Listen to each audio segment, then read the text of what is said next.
The world's youngest scientists laid the groundwork for scientific advances. A panel discussion on the future of progress through science right after this break.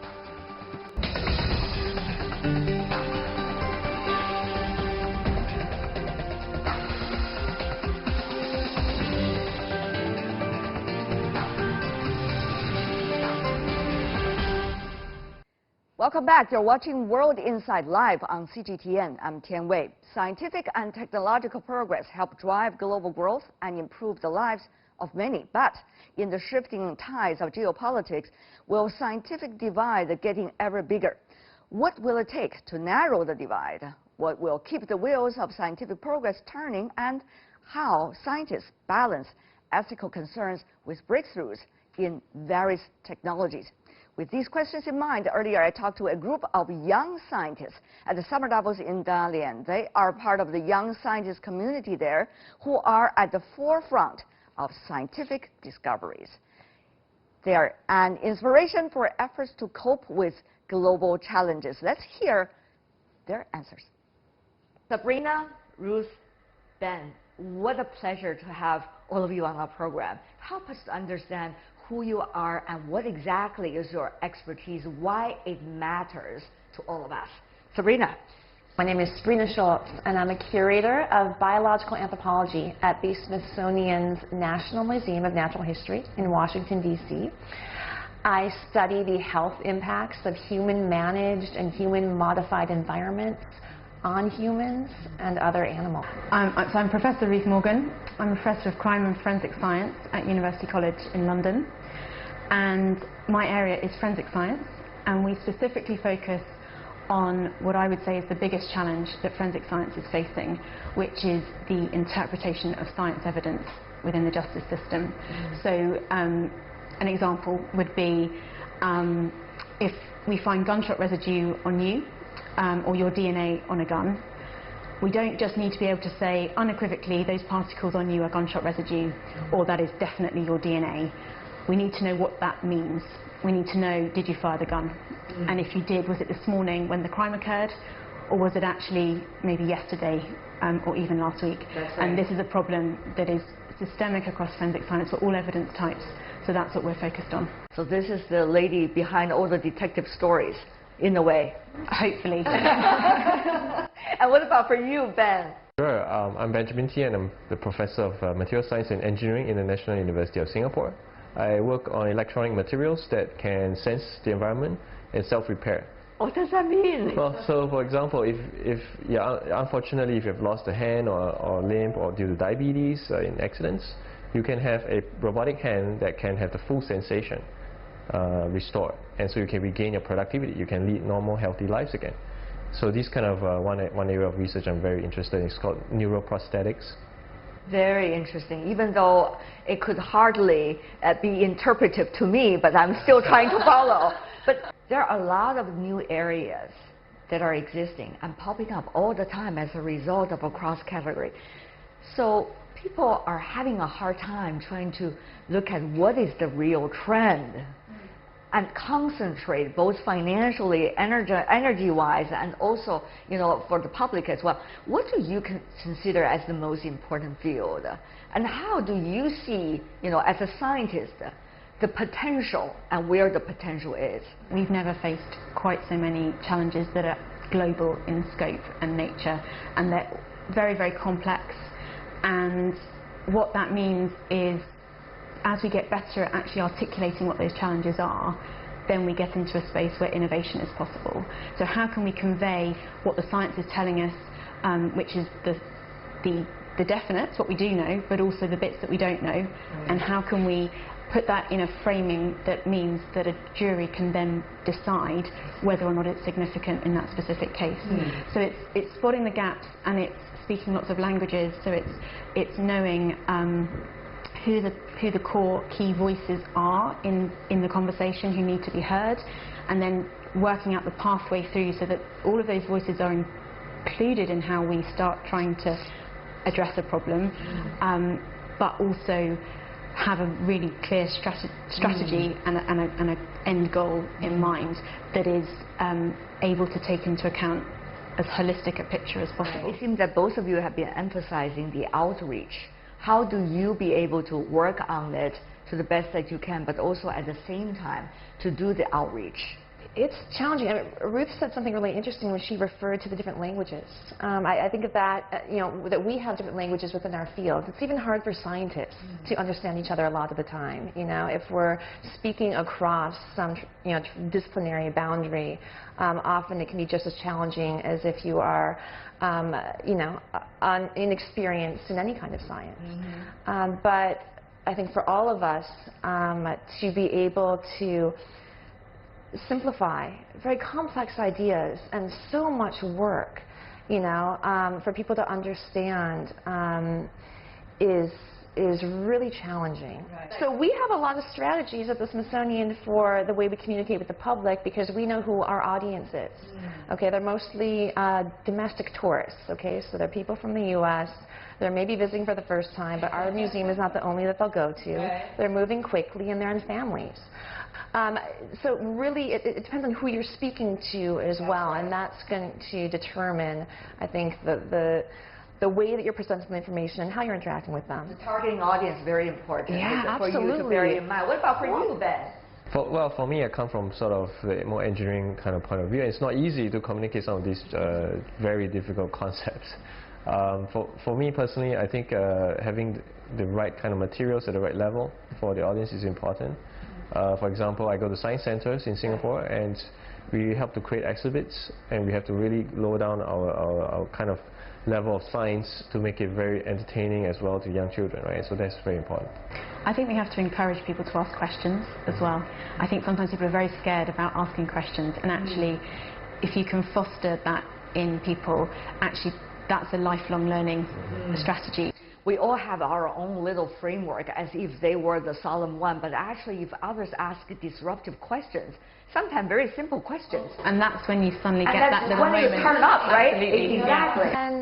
And if I feel, as a scientist, if I can't answer your question, very well, I'm not saying that it has to come easily or quickly or perfectly the first time, but if I can't really explain it well, then I have to wonder how well I understand what you want to know. Yeah. And certainly, there's no shame in that, but there's value in recognizing it. But there are other issues, I guess. We are not living in a vacuum, right? There are a lot of other complex issues, including geopolitics, including the free flow of talents, including cooperation, collaboration possibilities for young scientists like you 10 years from now, 20 years from now. So how do you see that, Ben, to you about that issue? Because it seems that things are a little bit more complicated than it used to be. That's why the West this time want to focus on leadership. Ben? Well, absolutely right. In terms of leadership, we have to set certain standards, and also how we actually engage with different disciplines. Definitely the flow of talent science is a universal language. I mean, you guys mentioned languages. And in any mathematical equation, in any culture, maybe even an alien culture might be able to understand. So for me, it's important that there's open communication between cultures, countries, especially for science. And we definitely have to really figure out ways to create these kind of channels for people to really communicate their science. And science should not have boundaries. Especially if it's used for the betterment of society, right? Which is kind of what we all want. Well, should, but the question is whether it would. These are two very different issues. Of course, we're not policymakers. You're scientists yourself. All you can do is to do your utmost in order to promote understanding. But what can you do in front of the challenges of geopolitics? I'm not saying to be political. This is a reality we probably have to face right now. Our previous generations, they faced the Cold War. Well, luckily, we don't have to face that right now. But obviously, there's a different kinds of nature thing that is developing. So what can we do about that? I think to you, very relevant, because you're growing up. You're a growing-up scientist. You have to work in your field for 30 years and 40 years to come. It's a very relevant question to you guys. A forum like this is a way of enabling conversations which transcend what's going on the ground, if you like. And so that's why it's so exciting to be here, because we're surrounded by people who come from every single background, every single field, and science has something to learn and to say to every problem that we're facing, and people turning up, being willing to talk, have that conversation. I think that's the way we get through the extra stuff. I hope that not many people would distrust scientists or not see us as, you know, having value in society, but we still need to get to them, and we need to reinforce what we do in a louder and more clearly in these difficult times. And another issue, we discussed this a little bit among ourselves earlier, but I think it's also relevant for our audience to understand, that is about the ethic issue. In your field, especially important because it's life and death, and I guess in biology and many other fields, it's the same thing. So artificial intelligence as well, how would you design the algorithm? It's a big issue these days, what's behind.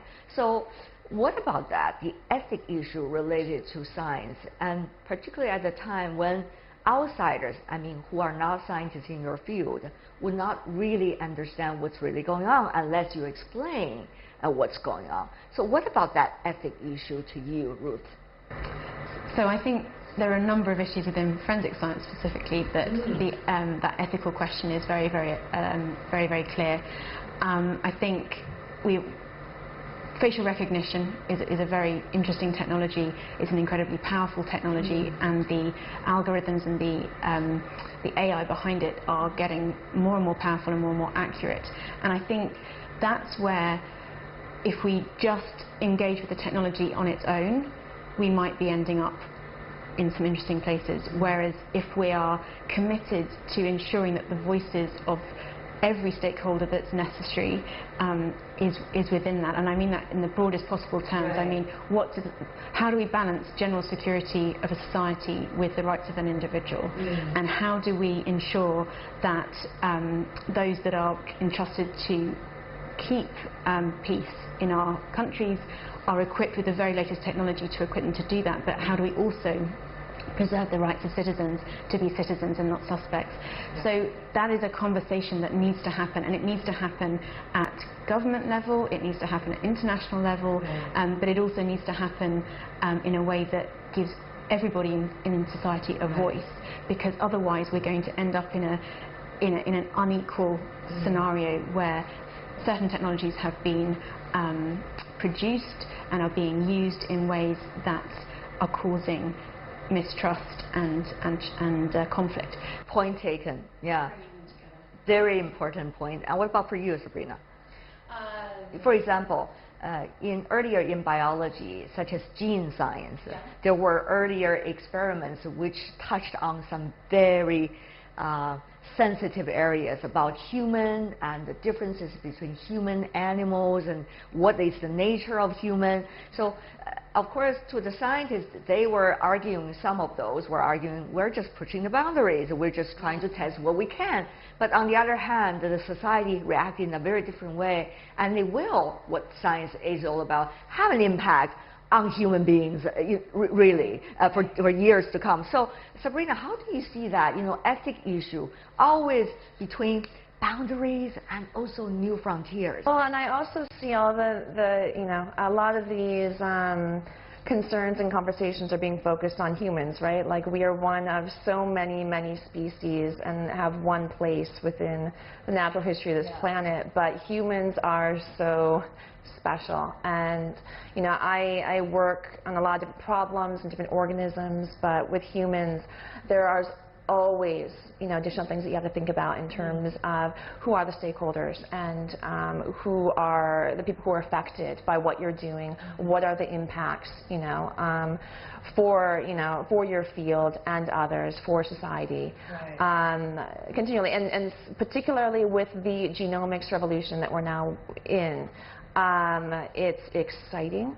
It's wonderful, and I think that has something to do with how fast and how far people want. Very fast, yes, exactly. You have these amazing possibilities that you may not have considered until very recently.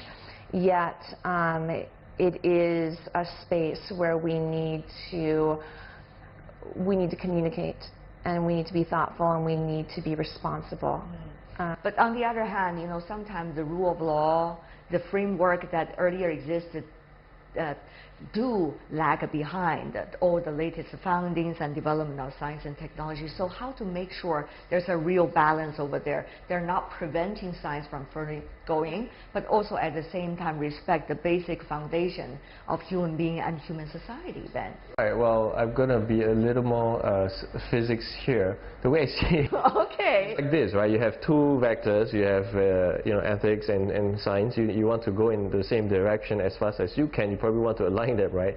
So the idea then is to really build forums for this alignment to take place, and you need to know such alignment does take time, right? And the goal, I think, is to continue to have conversations. For example, I mean, if a robotic car kills somebody, right? Whose fault is this? This is still an unanswered question, even though these technologies exist, right? And it does take time for society to test out these ideas in a fairly safe environment. And we unfortunately, whenever you're pushing the boundaries of things unknown, things don't always follow the rules. So you have to test it, and you have to do it in a way that doesn't destroy humanity. And finally, before we go to you, as young scientists, I know you have a lot to share with our audience. We're running out of time, but one final question for everyone of you. If there's one key word for young scientists that you want to share with all our audience all over the world, what is that key word? It could be a noun, could be an adjective, it could be an action word. Which exactly is it to you the most important? Why don't I begin with this gentleman? Then, there we go. Well, for me, it's inspiration. Because when you have inspiration, people can come together to achieve far greater, go beyond themselves. Ruth? Just one word. One word, and one word only. Believe. Believe that that science can contribute and make a huge difference, and actually bring people together and solve problems. Beautifully said. And last but not least, Sabrina. Creativity. No matter what you do, it's not just the province of artists. I mean, scientists are creative. You think differently, and you see things differently, and you can discover amazing things. And I feel the creativity in the air when I was talking to you. Thank you so much, ladies and gentlemen, for joining us for this round of discussion. I learned a lot from you. Thank you. Thank you so much. Sabrina, Ruth, Ben, really appreciate it. Most welcome. And that is all the time we have for today. If you'd like to see more, try to find us World Insight CGTN into your search engine, or check out our YouTube channel. Follow us on Twitter, Facebook, or Sina Weibo. From me, Tian Wei, and everyone on the World Insight team, thanks for watching. Tune in again next time tomorrow for more insights across China and around the world. Good night.